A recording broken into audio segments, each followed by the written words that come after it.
Hey everybody, this is TJR. Last week I went and saw the movie Joker. This was opening weekend. And after watching it, I decided that I didn't want to rush into a review. I wanted to take some time to think about it instead and collect my thoughts and then do a review. It's been a week now, and so I'm ready to do that review. But I also want to add that watching the success of this film over the following week has also raised some concern. And I'm going to get into that. But first, I do want to do my review of the film because I was asked if I would do it by my Patreon supporters.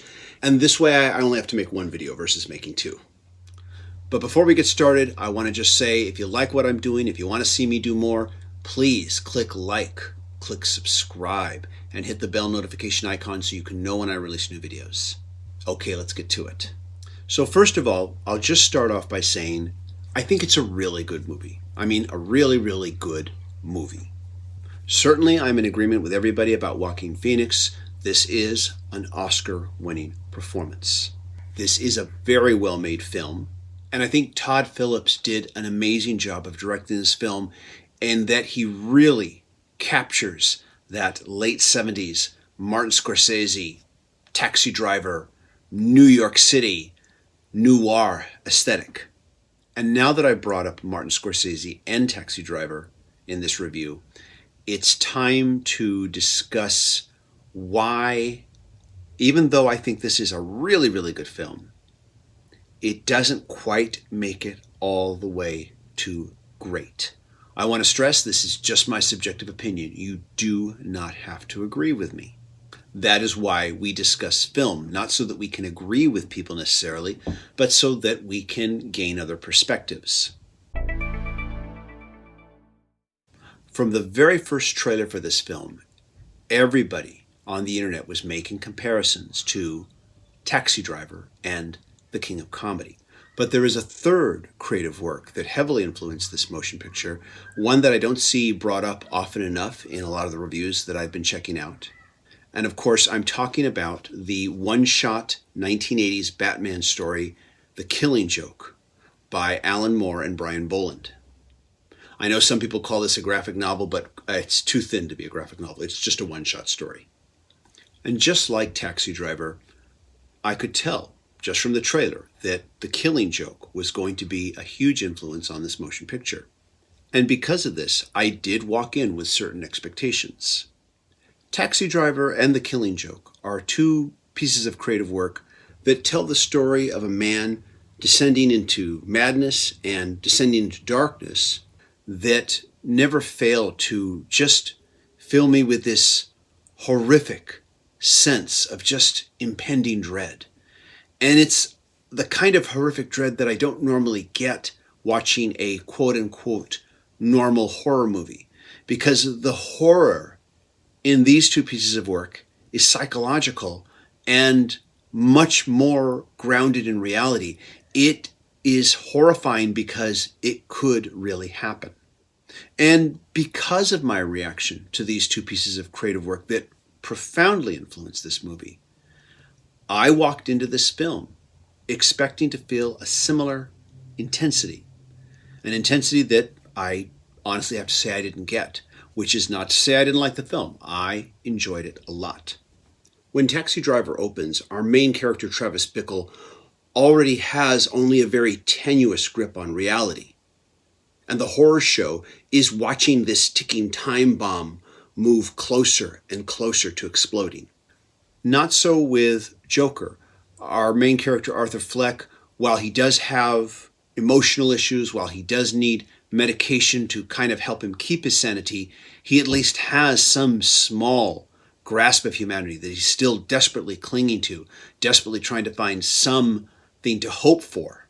But I didn't find myself feeling what I thought should be enough sympathy for him. Unlike when I read The Killing Joke, where the unnamed character that is the man who will become the Joker in The Killing Joke, they don't give him a name, is a very sympathetic character. And so when you watch the events that unfold, that lead him to becoming the Joker, it's that sympathy you feel for this man who was once good make the story such an agonizing tragedy. I'm not sure why I didn't feel it, and perhaps I need to see the movie more than once and maybe do a more in-depth exploration on it. But I didn't find myself feeling that sense of sad tragedy by the end of this film that I thought I should feel, or that sense of just horrifying dread watching a man lose his mind the way I did with Taxi Driver. I also want to address that there were some who said this film might be too intense. I'll be honest, Taxi Driver, made during the 70s, much more intense film than this. That's not a denigration of Joker. Joker's a really good film. But by the end of the film, I just wasn't feeling what I thought I should be feeling. Now, you may say that my criticism is unfair, since I have based it on expectations created from two previous works that heavily influenced it. But as I thought it over during the week, no matter how many times I kept saying, move those expectations away, how would you feel about the film? I kept coming back to that one main point. And for better or worse, it did color how I reacted to this film. Oh, and as far as the whole theory that none of the movie ever happened, that this was just a delusion, I certainly had those discussions after I walked out of the theater. But to me, that's basically just kind of dressing on the side, so to speak. At the end of the day, the main meat of the film, this story of a man who descends into madness, is what I'm in the theater for, regardless of whether it's a delusion or not. This is the story that we are all hanging our hat on. And for that part of the story to work for me, I have to have a stronger reaction to the end of this particular character's journey, which once again, I wasn't feeling enough of. Also, some people have complained about the fact that this Joker is an adult, whereas we see a young Bruce Wayne who's just a kid, and that means that by the time Bruce Wayne is old enough to be Batman, this Joker is going to be an old man, and how can that work? To me, none of that matters, because this is just a one-shot, one-off film, a one-off story. And yeah, I've heard there are rumors that they might do a sequel, but I'll believe it when I see it. Now, some things that I liked about this film. I really liked the whole way that Arthur Fleck, just trying to defend himself from two very cruel people in the subway when he makes that first killing, inspires an unintentional quasi-political social movement. To me, there was an irony to this. And to me, it was one of those things that every version of the Joker I've ever seen couldn't help but appreciate. But I have to admit that during the last part of the film, when his followers pull him out of the car, very Christ-like, and he stands up to accept their adulation, I halfway expected him to suddenly pull out a gun and start shooting them all, because that would be the most Joker-like thing to do. Also, the performance of every single actor in this film was just so nuanced, in my opinion. There's this technique in acting where the actors in that production will write a backstory to their character. It's a backstory that is never really brought out in the film or the play, but the actors write it for themselves, or maybe the screenwriter writes it for the actors, so that they can personally know what their character's backstory is, and that informs their performance. Now, I don't know if this was done, but it just felt that way to me as I watched every single actor, especially Arthur Fleck's co-workers in the rent-a-clown service that he works for. Every single one of those characters, when I watched them on screen, just the way they moved, the way they talked, it felt like there was a backstory to each one of them. Maybe we didn't know, but I felt like the actors knew it. Another thing that I thought was really interesting was the portrayal of Thomas Wayne, who's generally portrayed as just very humanitarian, as just this very good person, but instead now is portrayed as just a real a-hole. Now, many people have said, well, that's because we're watching it through the Joker's eyes. I don't see it that way. I see it as the filmmaker said, hey, let's make Thomas Wayne a real jerk. I want to add that I've not read a lot of more recent Batman comics, and perhaps this twist on the Thomas Wayne character is something taken from some of the more recent story arcs and is not original to this film. And if that's true, I'm sure there are a few comic fans out there who will help shed some light on that for the rest of us. But I thought this was interesting in this film. I found this particular version of Thomas Wayne to be fascinating, even though I didn't like him. So would I recommend this film? Yes, I would. It's a really good film, and I will see it again. And given enough time, perhaps I will take a more in-depth look at it so that I can better understand and explain my feelings towards it.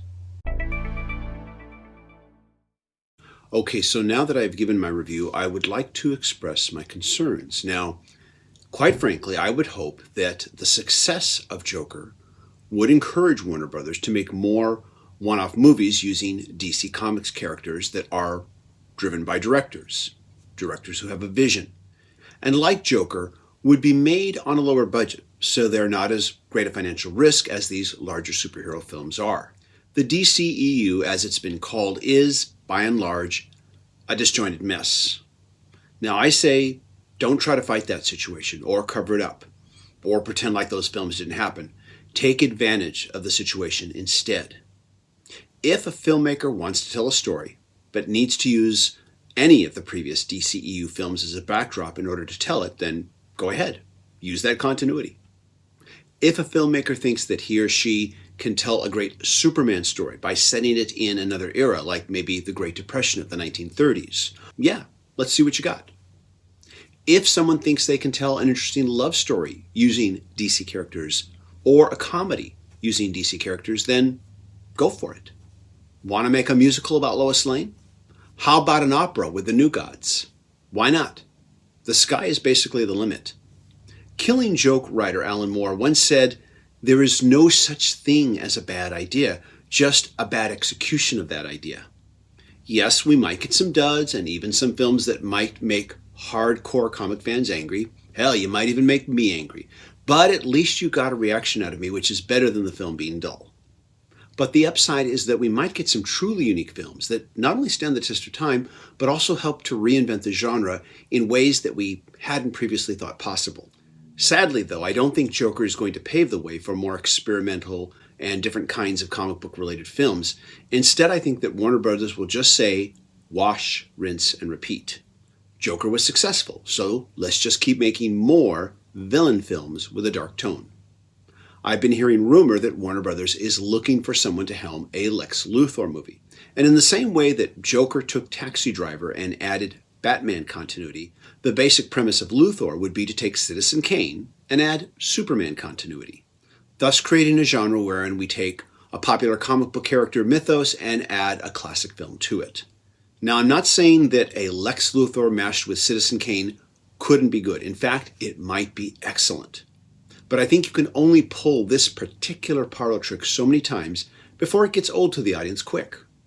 And when this genre of dark villain films just crashes and burns, Warner Brothers will forget the real lesson that Joker should have taught them, which is that the general public will support superhero/comic book related films that offer smaller scale, more personal stories right alongside the bigger budget blockbuster films that we get with the MCU. And by the way, I love those films. This is TJR. Those are my thoughts. Let me know what you think. Do you agree with me? Do you disagree with me? Thank you to my patrons for recommending that I review this movie. And thank you everybody so much for watching. Take care. Bye-bye.